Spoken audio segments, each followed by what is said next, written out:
And surface tension. जैसा कि हम पहले ही बता चुका हूं आपको कि डिटर्जेंट क्या करते हैं,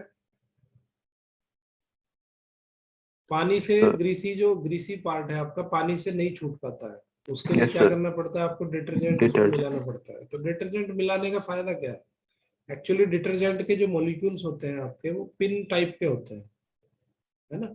यस सर। इस तरह के मॉलिक्यूल्स होते हैं कुछ डिटर्जेंट के, ये इस तरह के, ठीक है। तो ये लगभग जो है पिन स्ट्रक्चर होता है डिटर्जेंट के मॉलिक्यूल्स का।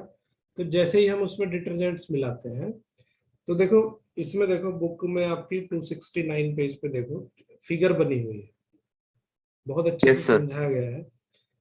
तो पहले केस में क्या होता है कि जब हम सोप मॉलिक्यूल्स उसके अंदर मिलाते हैं पानी के अंदर, ये वाटर है, इसमें हमने क्या कर दिया, सोप के मॉलिक्यूल्स डाल दिए। ओके, इसी शेप के पिन शेप में जाएंगे सारे के सारे मॉलिक्यूल्स। Okay, yes sir. ये शेप जो है इस तरह की शेप बनेगी, यहाँ पे पिन टाइप की स्ट्रक्चर बनेगी, सारे मॉलिक्यूल आपके इसमें डाल दिए जाते हैं। ओके, तो ये है बिल्कुल पहली यस सर। कंडीशन जब इसमें हम मॉलिक्यूल डाल रहे हैं। ओके, उसके बाद ये वाटर के अंदर घुल जाता है ना। तो घुल के क्या यस करता सर। है, बेसिकली ये सरफेस टेंशन को रिड्यूस करता है, मेनली इसका काम है रिड्यूसिंग सरफेस टेंशन। ओके, तो ये यस इसके सर। अंदर चला गया। उसके बाद क्या होता है कि जो डर्ट होती है, डर्ट की सरफेस पे ये जमा हो जाता है, और जब पानी के अंदर मिल जाता है तो ये क्या करता है कि जो आपका ये कपड़े की लेयर हो गई, ठीक है, ये होगी आपकी कपड़े की लेयर। ओके, इस कपड़े की लेयर पे जमा रहता है तुम्हारा डर्ट, जो मैल मिट्टी होती है, जो ग्रीस होता है, वो इस कपड़े की लेयर पे जमा है। Yes sir. तो ये क्या करेगा कि जब पानी के अंदर आप डिटर्जेंट को मिलाओगे तो ये इसकी जो सरफेस होगी, पानी इसकी जो कपड़े की जो सरफेस होगी, कपड़े की सरफेस पे एक प्रोटेक्टिव लेयर बना देगा ये डिटर्जेंट। ओके, इसके यस सारे सर। मॉलिक्यूल जो है यहाँ पे इकट्ठे हो जाएंगे इस तरह से पूरी लेयर पे, कपड़े की पूरी लेयर पे, ठीक है। और ये जो ग्रीस के जो मॉलिक्यूल्स होंगे, तो ग्रीस का ये मॉलिक्यूल हुआ मान लो एक, तो ये क्या करेंगे, चारों तरफ इकट्ठे हो जाएंगे और उसके मॉलिक्यूल को घेर लेंगे, ठीक है। एक रिंग यस सर। टाइप की स्ट्रक्चर बनेगी इस तरह से। तो इसको पूरे को घेर लेंगे और घेर घेर के क्या करेंगे, ये अपने साथ जोड़ जोड़ के इसको बाहर निकाल लेंगे, पूरा एक लेयर, इसकी जो ग्रीसी लेयर है तुम्हारी, ग्रीस के सारे मॉलिक्यूल्स को इसी तरह से बाहर लेके आ जाएंगे, ठीक है।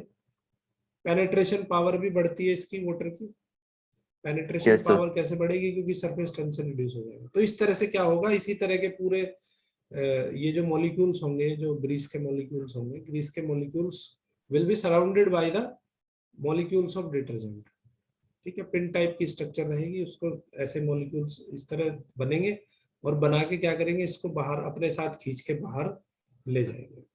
Okay, yes sir. तो ये जो है पूरा प्रोसेस होता है। तो यहाँ पे क्या है, globes of dirt, globes of dirt surrounded by water, surrounded by detergent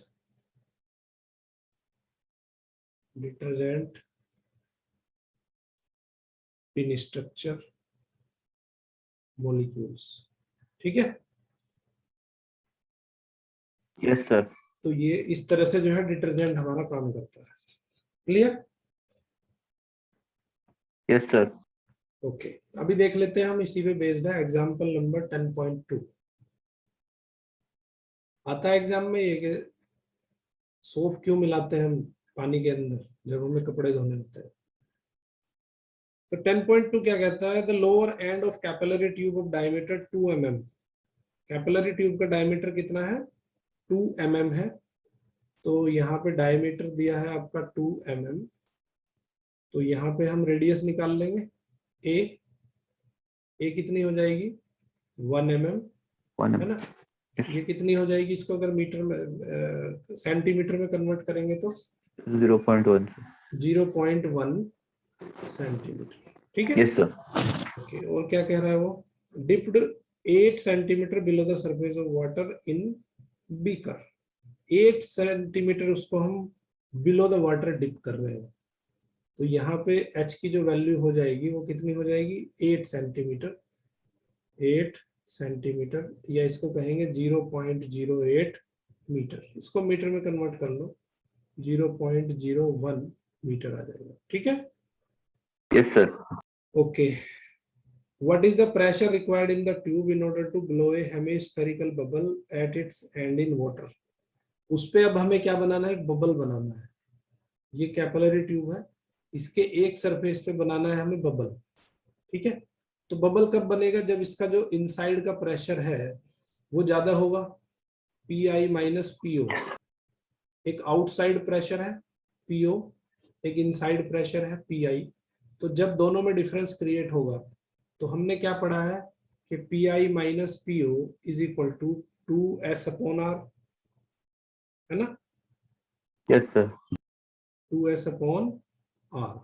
अब देखो यहाँ पे हमने क्या किया है, ये जो बबल बन रहा है आपका, बबल किसके अंदर बन रहा है, लिक्विड के अंदर ही बन रहा है। तो यहाँ पे सरफेस जो है वो एक ही होगी। ठीक है, Yes, surface yes, single sir. रहेगी यहाँ पे, क्योंकि अंदर का जो सरफेस है वो लिक्विड है। ठीक है, तो सरफेस जो है एक ही बनेगी, इसलिए हमने 2s अपॉन आर लिया है, 4s अपॉन आर नहीं लिया है। ओके, ठीक है। Yes, sir. ओके, तो P0 क्या होगा यहाँ पे, PO क्या होगा, PO होगा आपका एटमॉस्फेरिक प्रेशर प्लस ये जो प्रेशर है आपका H रो जी, वो हो जाएगा, है ना। Yes, sir. तो अभी अभी हमने पढ़ा कि PI minus PO is equal to H rho g, ये चीज तो पढ़ी है ना हमने। Yes, sir. तो यहां से जो PO हो जाएगा, PO हो जाएगा आपका जो एटमॉस्फेरिक प्रेशर है आपका PA प्लस H रो जी। तो PA की वैल्यू रखो 1.01 इंटू 10⁵ पास्कल और Pascal. प्लस H रो जी की वैल्यू रख दो, H की वैल्यू 0.08, रो की वैल्यू वाटर है तो वाटर का 1000 1000. होता है ना, Yes. और G की वैल्यू 9.8 9. रखोगे। तो जब Yes, इस sir. वैल्यू को कैलकुलेट करेंगे हम, तो वैल्यू कैलकुलेट करने पर आ जाएगी 1.01784 इंटू 10⁵ पास्कल। तो ये कैलकुलेट क्या हो गया आपका, पीओ कैलकुलेट हो गया। ठीक है, तो Yes, पीआई sir. क्या होगा, पीआई होगा तुम्हारा इस फॉर्मूले से, PI is equal to PO plus 2s upon half. PO की वैल्यू रख दी 1.01784 into 10⁵ pascal plus 2s upon R. S की वैल्यू रख दो, एस है तुम्हारा दिया हुआ इसने 7.30 इंटू 10⁻², 2 इंटू 7.3 इंटू 10⁻², और आर की वैल्यू दी है इसने 0.01 मीटर। ठीक है, Yes, sir.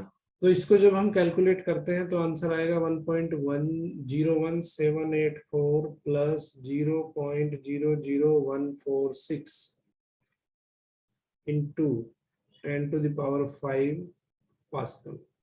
क्लियर है। Yes, sir. तो ये क्या आ गया आपका, अब वो पूछ रहा है प्रेशर डिफरेंस। ये पूछ रहा है what is the pressure required in the tube in order to blow hemispherical bubble at its end in water. ठीक है, Yes, sir. तो Yes, इसकी जो sir. वैल्यू आपने कैलकुलेट करी है, ये वैल्यू कितनी आ गई है, 0.00146। ठीक है, इसको अगर हम सबको ऐड करते हैं तो आंसर आता है हमारा, ऐड करने की जरूरत नहीं है इसको, यहीं से तुम्हारा प्रेशर डिफरेंस पता चल जाएगा। ये क्या है तुम्हारा, ये है तुम्हारे पास पीओ, Yes, sir. है ना, ये पीओ है। तो जब पी आई माइनस पीओ करेंगे हम तो ये मिलेगा हमें 0.00146 इंटू 10⁵, है ना। Yes sir.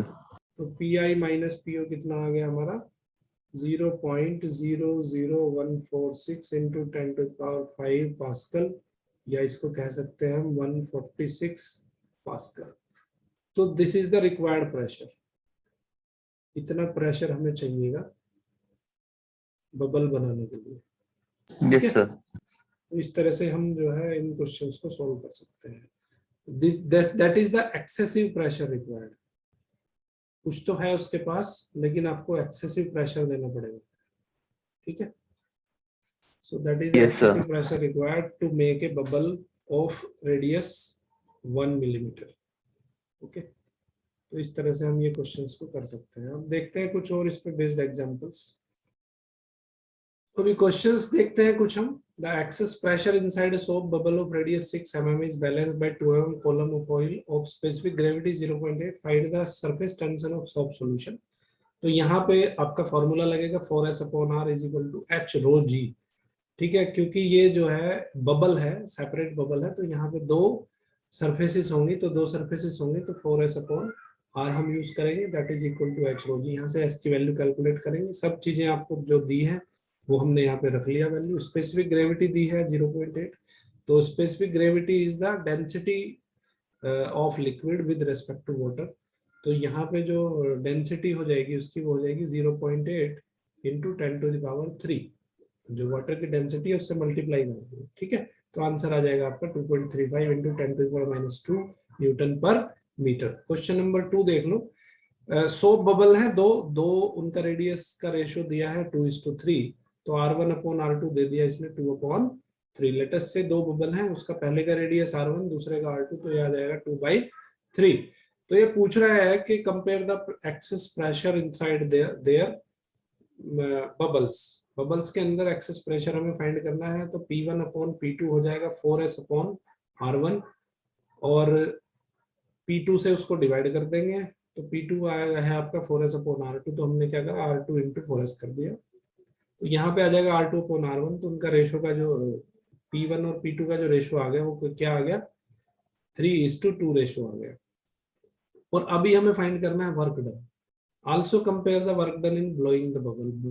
जो बबल को ब्लो कर रहे हैं तो कितना वर्क डन हो रहा है उस W1/W2। वर्क डन आपका होता है 2SA, ठीक है। ए आपका बबल का जो एरिया है दैट इज 4πr1², और सरफेस टेंशन S है 2SA। क्योंकि दो लेयर है इसलिए 2SA लिखेंगे। तो डिवाइड कर दिया हमने, तो 4π से 4π कैंसिल हो गया, तो ये बचेगा R1²/R2², तो दैट इज 4/9। सो यहाँ पे रेशो जो आ गया वो आ गया 4:9 का रेशो, ठीक है। कुछ और क्वेश्चंस हैं जो मैं आपके लिए होमवर्क के लिए छोड़ रहा हूँ। उनके क्वेश्चंस मुझे, उनके आंसर्स मुझे कमेंट बॉक्स में जरूर कमेंट करके बताएं कि कितना आंसर है, ठीक है। जैसे ये क्वेश्चन है, ये तो मैंने करके दिखाई दिया आपको, तो इसको बाकी ये थर्ड क्वेश्चन आपके लिए छोड़ रहा हूँ। बहुत सिंपल है, आराम से किया जा सकता है, तो कमेंट बॉक्स में जरूर कमेंट करें इसका। लेक्चर पूरा देखा आपने, आई होप कि आपको बहुत अच्छे से मैं समझा पाया होगा। तो अगर इस चैनल में आगे भी आपको अपडेट चाहिए तो मेरे चैनल को लाइक करिए, शेयर करिए, सब्सक्राइब करिए, और ज़्यादा ज़्यादा लोगों तक इस मुहिम को पहुंचाइए, जिससे कि मैक्सिमम लोगों तक बेनिफिट पहुंच सके। Thank you very much. देखते रहिए मैथ किंग मेकर।